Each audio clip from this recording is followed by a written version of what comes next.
últimos vídeos aqui no Primata Falante, eu tentei apresentar da forma mais clara que eu consigo os principais conceitos e também evidências da relatividade. Um desses conceitos é que a velocidade da luz no vácuo é a mesma para qualquer observador, independente do movimento do observador ou da fonte que está emitindo essa luz. E eu também expliquei que nada pode ultrapassar a velocidade da luz. E eu vou deixar linkada a série completa aqui na descrição desse vídeo no YouTube. E muita gente perguntou nesse meio tempo por que é que as ondas gravitacionais viajam na velocidade da luz. E também teve gente que perguntou por que a luz não viaja mais rápido. Para responder essas perguntas e também outras, vamos conversar um cadinho nesse último vídeo da série de vídeos sobre relatividade.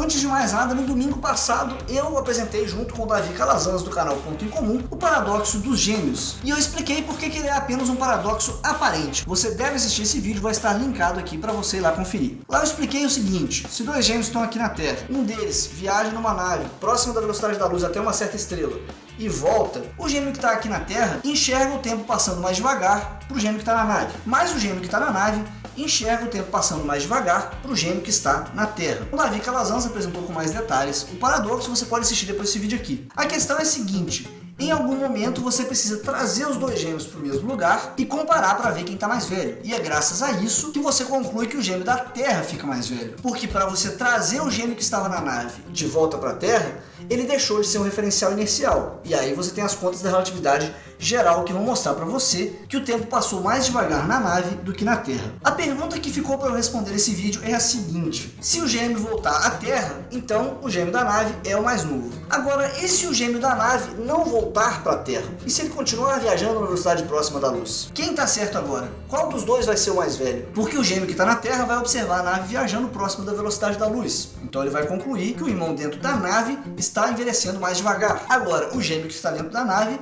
está vendo o gêmeo da Terra viajar próximo à velocidade da luz na outra direção. Então ele vai concluir que o gêmeo na Terra vai envelhecer mais devagar.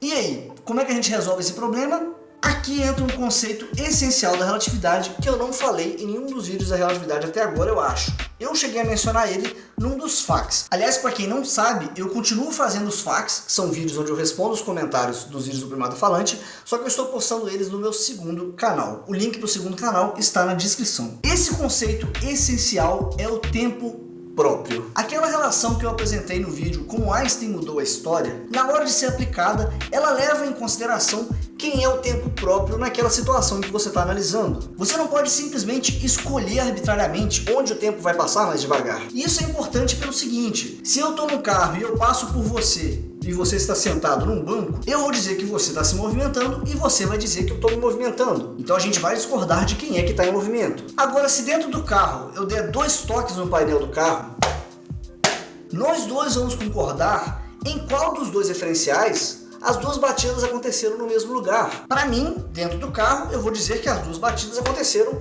no mesmo lugar. Ou seja, os dois eventos ocorreram no mesmo lugar. Agora, do seu referencial, eu estava me movimentando. Então, o primeiro toque acontece num lugar e o segundo toque acontece em outro lugar. Então, tanto eu quanto você concordamos que o tempo próprio nessa situação ocorre dentro do carro. E é o tempo próprio quem passa mais devagar. Então, assim como as duas batidas no painel do carro, a minha respiração, o meu coração batendo, a corrente elétrica que passa pelos meus neurônios para eu pensar, e mais ainda, as interações fundamentais entre cada partícula que forma o meu corpo, também vão acontecer mais devagar do ponto de vista do seu referencial. E com isso você vai perceber que eu envelheço mais devagar do que você. E eu sei que você vai perceber eu envelhecendo mais devagar, porque nessa situação o tempo próprio é o meu. Mas tudo que eu disse continua valendo se ao invés de a gente considerar eu batendo no painel do carro, a gente considerar você batendo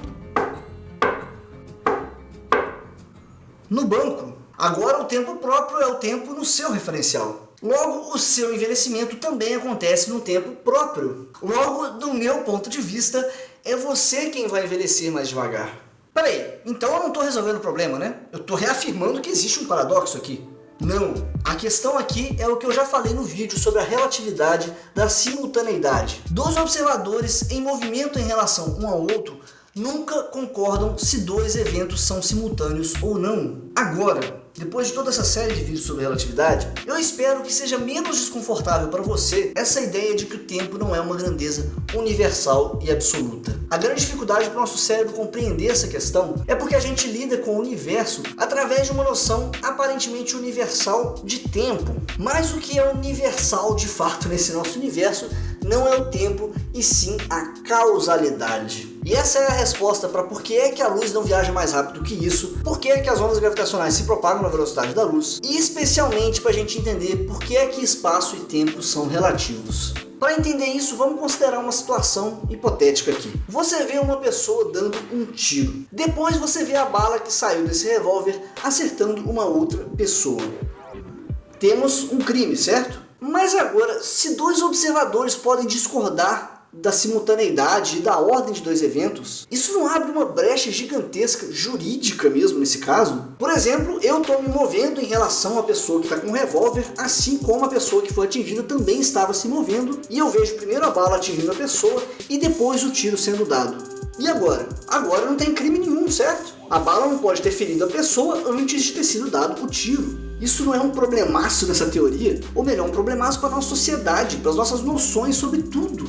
Sim, esse seria um problema enorme se fosse o espaço e o tempo que ditam os eventos e não a causalidade. Primeiro de tudo, o que é a causalidade? A causalidade é a comunicação de uma parte do universo com outra parte do universo. E é por isso que a causalidade é uma coisa na qual todos os observadores vão concordar. A noção de espaço e tempo que nós temos é uma consequência da causalidade e não o contrário. O que torna a pessoa do nosso exemplo uma criminosa, ou seja, responsável pela ferida da outra, não é o fato de que o tiro aconteceu antes de a bala atingir a outra pessoa. Não é a sequência temporal de eventos que gera uma relação causal. É exatamente o oposto. É o fato de o tiro ser a causa do ferimento que gera esse intervalo espaço-temporal, que gera o que nós, seres humanos, experimentamos como espaço e tempo. Cada pessoa observando pode marcar um espaço e um tempo diferente para esses dois eventos, mas todas vão concordar com o intervalo espaço-temporal. E para entender esse elemento que é o intervalo espaço-temporal, a gente precisa dar um passo para trás aqui. Primeiro a gente precisa entender o seguinte: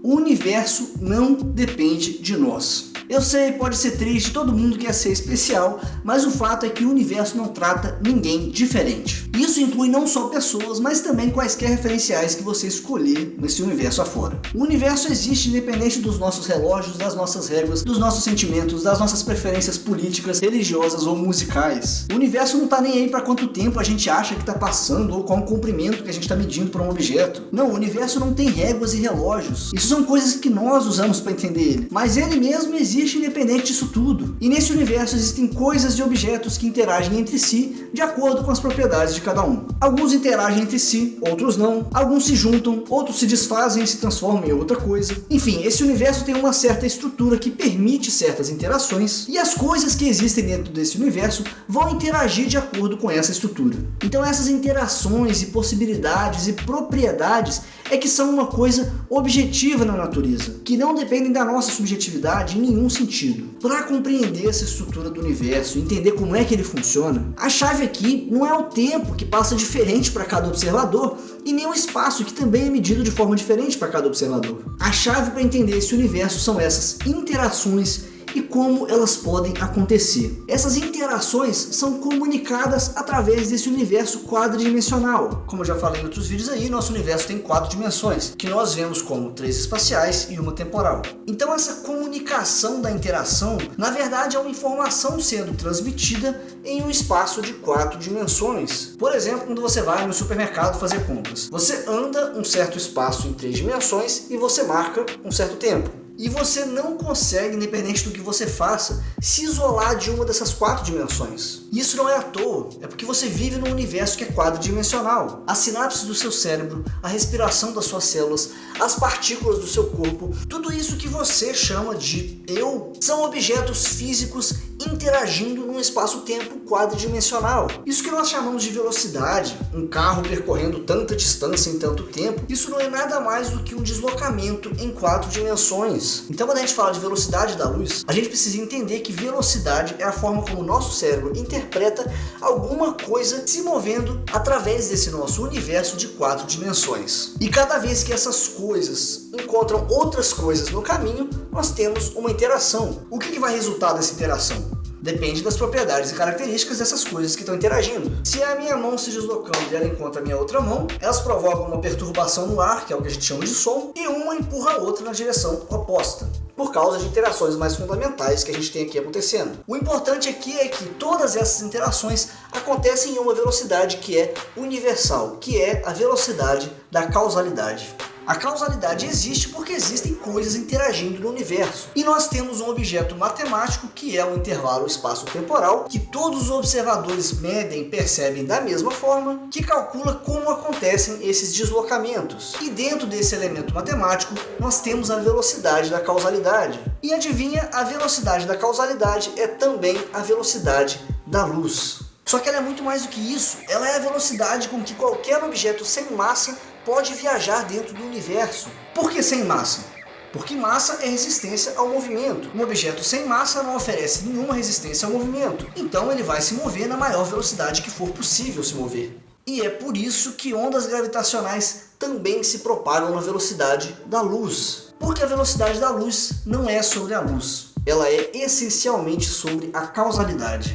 Se alguma informação pudesse ser transmitida dentro do universo numa velocidade mais alta que a da luz, nós teríamos aí uma violação da causalidade. E é por isso que o seu pensamento hoje não pode influenciar o seu passado. E não é por questão de tempo, é porque existe uma relação de causalidade entre todas essas coisas que você hoje chama de eu e todas aquelas coisas que você chamava de eu no seu passado. E para a tristeza geral da nação, é por isso que muito provavelmente a viagem ao passado não é possível. Não é que a gente não possa ir no que outra pessoa chama de passado. Isso é perfeitamente normal pelo que a gente já viu da relatividade. Se você pensar no caso dos gêmeos, o gêmeo que ficou mais velho está viajando ao passado do gêmeo mais novo, certo? O problema é que esse passado ao qual a gente se refere possui uma relação causal com essas coisas às quais a gente se refere como presente. E a causalidade tem uma velocidade. Se você pudesse viajar mais rápido que essa velocidade, você violaria a causalidade e aí você conseguiria viajar para o seu passado. Porém, é exatamente o fato de existir um limite cósmico de velocidade que permite que exista você. Se não fosse esse limite, não existiria massa. Basta você olhar para aquela relação E igual a mc ao quadrado. Se C pudesse ser infinito, você precisaria de energia infinita para ter qualquer massa. Se não existisse esse limite cósmico de velocidade, o universo ia ser apenas partículas sem massa interagindo todas entre si instantaneamente, já que a velocidade delas seria infinita. Graças a isso não existiria causa e efeito, logo também não existiria espaço e tempo. Então, por algumas razões, realmente é uma pena que exista esse limite cósmico de velocidade, mas por outras, ainda bem que ele existe. Se a gente pode conversar um bocadinho aqui no YouTube, é graças a esse limite. E assim nós encerramos a série de vídeos sobre relatividade. Não quer dizer que eu não vou voltar a falar desse assunto aqui em vídeos futuros. É só que agora a gente tem uma série específica aqui no canal sobre esse assunto tão fascinante que é a relatividade. Se você tem perguntas sobre esse assunto, lembre-se de deixá-la aí nos comentários e se inscrever no meu segundo canal, porque lá eu posto vídeos respondendo aos comentários aqui do Primata Falante. Muito obrigado a todos os apoiadores que tornaram possível trazer essa série de vídeos aqui, especialmente aos apoiadores cósmicos Wilson Teixeira e Rafael Doganiero. Se você também quiser me ajudar a divulgar a ciência e tornar essas séries possíveis, acesse apoia.se/Primata Falante. E agora que você entendeu mais um pouco sobre causalidade, velocidade da luz, velocidade das ondas gravitacionais, compartilhe esse conhecimento com seus amigos, compartilhando esse vídeo e deixando o seu like aqui. Também não se esqueça de se inscrever no Primata Falante para continuar acompanhando mais conteúdo como esse. Abraço pra vocês e até o próximo vídeo. E eu também expliquei por viaja na velocidade da luz até uma estrela. Mas a gente viu também os... Se um gêmeo viu o outro viajando... Qual dos dois vai ser o mais velho? Então, assim como a batida no painel, a minha respiração, as batidas do meu coração, a gente considerava você batendo. A gente considerava dois observadores em movimento, um em relação ao outro, podem discordar se um evento... Caralho, são dois eventos que geram o que nós, seres humanos... A gente precisa entender que velocidade é o nosso... Caramba, velho, que dificuldade. E é por isso que a causalidade... Agora sim, voz de adulto novamente, me sentindo o Yuri falando desse jeito.